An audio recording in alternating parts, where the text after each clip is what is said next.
M के times news में आपका स्वागत है। मैं हूं एम के आजाद। आज हम बात करेंगे कि नू की हिंसा में खट्टर सरकार जो बुलडोजर चला रही है उसके क्या मायने हैं और बुलडोजर चला के योगी मॉडल को पेश करने की जरूरत मनोहर लाल खट्टर की हरियाणा सरकार को क्यों पड़ गई। जी हाँ, इसी बात को लेकर आज राजनीतिक गलियारों पर चर्चा का विषय बना हुआ है, क्योंकि टीवी मीडिया सुबह से शाम तक सिर्फ यही दिखा रही है कि खट्टर सरकार की एक्शन चालू। और वो एक्शन क्या है? वो झुग्गी झोपड़ियों में जो है बुलडोजर चलाने की जो प्रक्रिया है, जिसको योगी मॉडल कहा जाता है, बुलडोजर मॉडल कहा जाता है, इसी को चलाने की जो कवायदे की गई है वहां, इसी को लेकर आज चर्चा बाजार दोनों गर्म है। तो सवाल यह उठता है कि जिस 40 दुकानों के तोड़ने की बात मीडिया लगातार दिखा रही है और जो टाउन प्लानर है वो कहते हैं ये सब अवैध है, और कुछ और भी मकान को ध्वस्त करने की योजना पर जो सरकार काम कर रही है, जिस बुलडोजर मॉडल को हरियाणा में लागू करने की आवश्यकता पड़ गई है, तो इसको समझने की जरूरत है कि आनन फानन में 24 घंटे के अंदर जब हरियाणा की सरकार मनोहर लाल खट्टर को यह ज्ञान आ गया कि वहां पर सारा कुछ साजिश के तहत किया गया है, और जब उससे घटना से पहले जब वो कानों में तेल डाल के सोए हुए थे, उनकी गुप्तचर एजेंसियां फेल थी, कोई सूचनाएं उनको उपलब्ध नहीं हुई, और जिला प्रशासन ने बड़े जुलूस यात्रा को जो मंजूरी दी और उसमें सुरक्षा मुहैया नहीं कराई, ये सारे कवायदे खट्टर सरकार को भले ही घेरते नजर आए, लेकिन ये सब की आयवास करने के लिए बुलडोजर का सहारा लेकर जो आयवास करने की जो प्रयत्न किया गया है वो सब अब कोई मायने नहीं रखता है। तो क्यों सोई हुई थी सरकार? बड़ा अजीब लगता है कि जब कोई दंगे फैल जाते हैं, फसाद फैल जाते हैं, तब उस तमाम जो है अवैध झुग्गियों की बात होती है, अवैध मकान की बात होती है, तो सरकार पहले क्यों सोए रहती है? जी हाँ, यही यक्ष प्रश्न जो है ये जानना चाहती है जनता। यही जानना चाहता है कि कौन सी ऐसी परिस्थिति अचानक खड़ी हो जाती है कि अवैध झुग्गी झोपड़ी या अवैध मकान, अवैध दुकान सब नजर आने पड़ते हैं जब दंगा फैल जाता है। तो सवाल फिर वही खड़ा हो गया, तो क्या खट्टर सरकार इस माध्यम, इस बुलडोजर की तरह अपने वोट बैंक को जो है, जो डिंड लगा है, उसको जो है रोकने का या उसको बचाने का प्रयास कर रही है? तमाम मीडिया चैनल जिस हिसाब से बुलडोजर प्रवृत्ति को जन्म दे रही है, यह एक प्रश्न है। निश्चित तौर पर बुलडोजर चलनी चाहिए, लेकिन दंगा होने के बाद या कोई फसाद हो जाने के बाद जब ये प्रवृत्ति चालू की जाती है तो लोगों को मन में शक और शुबह चालू हो जाता है।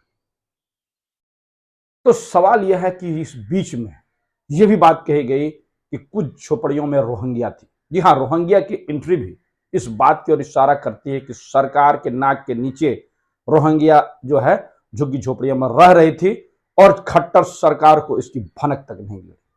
क्या यह संभव है कि जिला प्रशासन को रोहिंग्या का रहने की खबर नहीं लगी होगी? तो फिर उनको रोहिंग्या को बाहर निकालने की कवायदे क्यों नहीं की? जी हाँ, यह एक प्रश्न जो है जनता जानना चाहती है।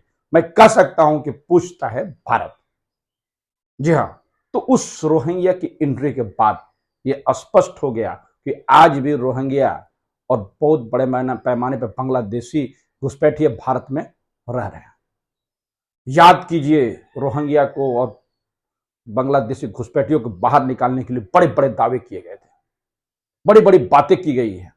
तो सरकार को, चाहे नरेंद्र मोदी सरकार की केंद्र में बैठे हुए सरकारें हो या फिर राज्य में वो लोग जो अपने आप को बड़ा देशभक्त कहलाने के लिए कोई कोर कसर नहीं छोड़ती है, छद्म राष्ट्रवाद को अंजाम देने वाले लोग, अपने आप को राष्ट्रवादी कहने वाले छद्म राष्ट्रवादी को यह बताना चाहिए कि देश में कितने रोहिंग्या और कितने बांग्लादेशी घुसपैठ बाहर निकाले गए। सरकार को आंकड़े जारी करना चाहिए। जब सिर्फ बंगाल में बात हो तो ये लोग बढ़ चढ़ के ये कहते हैं कि इतना घुसपैठ हुआ, इतना घुसपैठ हुआ। तो सरकार ये बताए कि राज्य सरकार घुसपैठ कराती है, बॉर्डर से कैसे घूमती है। ये सारी चीजें राजनीतिक गलियारों पर चर्चा का विषय तो बना हुआ है। लेकिन निश्चित तौर पर यदि रोहिंग्या है और अवैध जो है बांग्लादेशी घुसपैठ है, तो उसको देश से बाहर जाना चाहिए।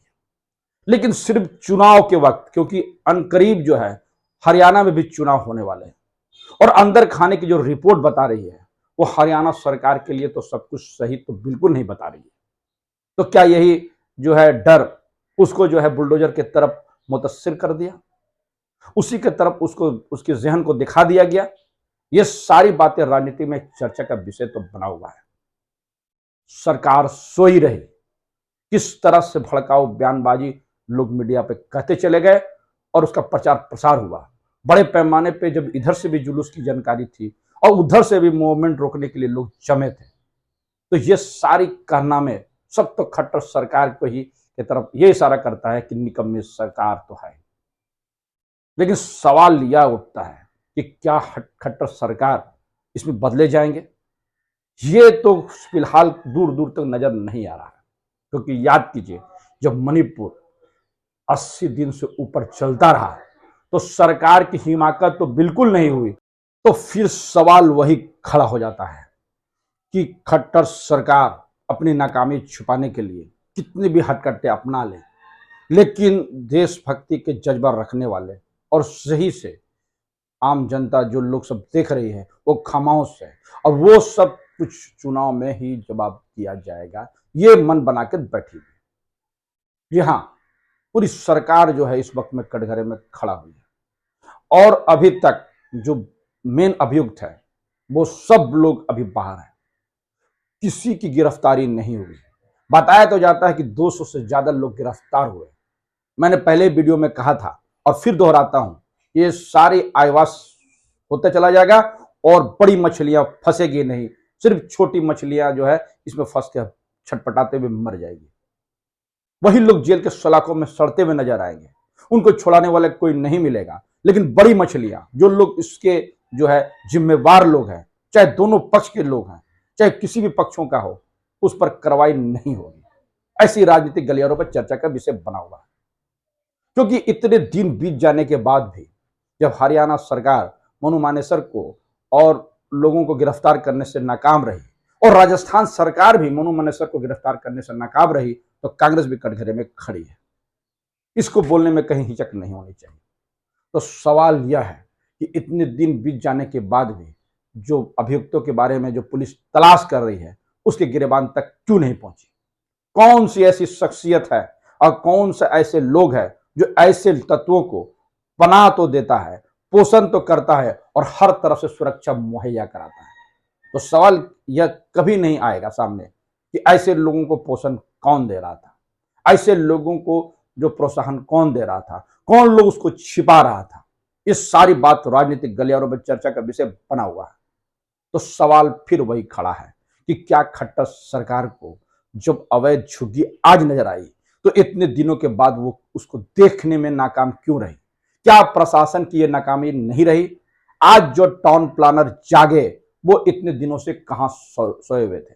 और सवाल फिर वही खड़ा है कि जिस कानून व्यवस्था को लेकर डबल इंजन सरकार की बात करती जा रही की जाएगी या की गई है, वो सारी बात अब धराशायी होता हुआ दिख रहा है।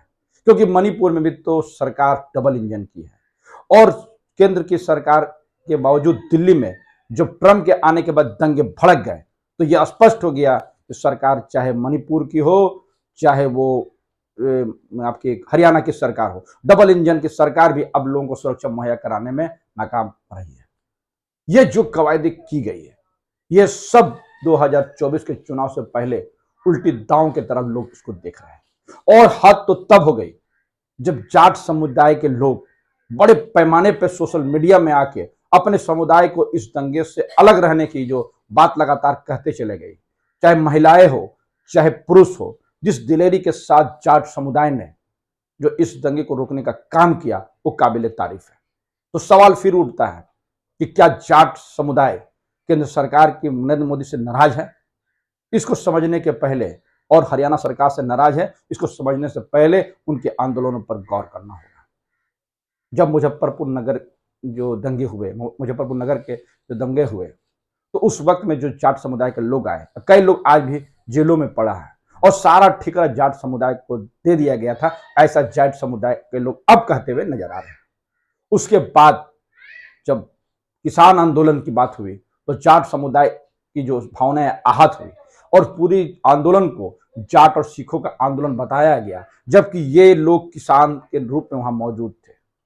और उसके बाद जब जो है ब्रिजभूषण पहलवान के लिए जब वहां की जाट समुदाय की जो बच्चियां वहां पर जो गोल्ड मेडलिस्ट थी, जो देश की सेवा के लिए अपने जान को निछावर करने वाली थी और अपने शान और शौकत के मान सम्मान के लिए देश के लिए सोना और गोल्ड मेडल जीत कर लाती है, ऐसे लोगों को जब इंसाफ नहीं मिला तो किस बिना पर कहे कि जाट समुदाय इस वक्त में सरकार के साथ है।